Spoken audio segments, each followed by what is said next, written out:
Recording studio Gopalganj. DJ Prince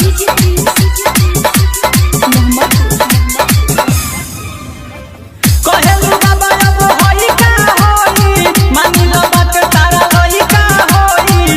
कहेलू बाबा अब होई का होई, मानी लो बात तारा होई का होई।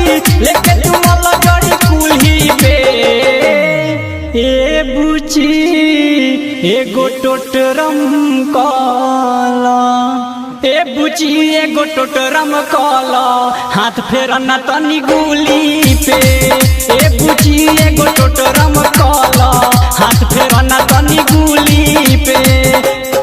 कहेलू बाबा अब होई का होई, मानी लो बात तारा होई का होई। कहेलू बाबा अब होई का होई, मानी लो बात तारा होई का होई। लेके तू मोला जड़ी कुल्ही पे ए बुची एगो टोटरम काला, ए बुची एगो टोटरम काला, हाथ फेरना तनी गुली पे। ए बुची एगो टोटरम काला, हाथ फेरना तनी गुली पे।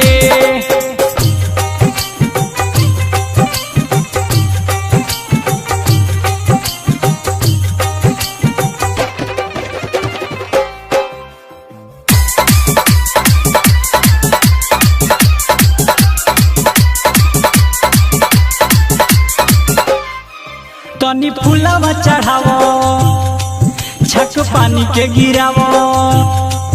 तनी फूलवा चढ़ावो, छक पानी के गिरावो। में अछत मिला के बुचिया कहतानी जवन कल तनी आगावा से भल जनी एने ओने देखो बुचिया। उठे ना रे हम दरदिया तनी को, छापे ना पड़ी हरदिया तनी को। उठे ना रे हम दरदिया तनी को, छापे ना पड़ी हरदिया तनी को। लेके टूटी कर मूली पे ए बुची एगो टोटरम काला, ए बुची एगो टोटरम काला, हाथ फेरना तनी गुली पे। ए बुची एगो टोटरम काला, हाथ फेरना तनी गुली पे।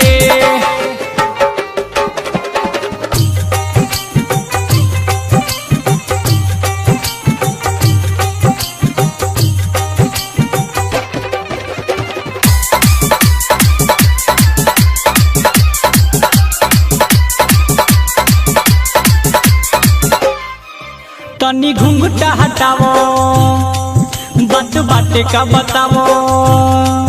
तनी घुंघटा हटावो, बात बाटे का बतावो। दूर होई परेशानी बुचिया, आवो देह कर टाइट, हम नापी तोहर हाइट। चलो सुध कोई जाओ कुटिया। राइटर हरे राम सोनू भी आई है, एसपी संदीप हाथ घंटी बजाई है। राइटर हरे राम विकास भी आई है, एसपी संदीप हाथ घंटी बजाई है। आज ये बरहम बाबा खुली के ए बुची एगो टोटरम काला, ए बुची एगो टोटरम काला, हाथ फेरना तनी गुली पे। ए बुची एगो टोटरम काला, हाथ फेरना तनी गुली पे।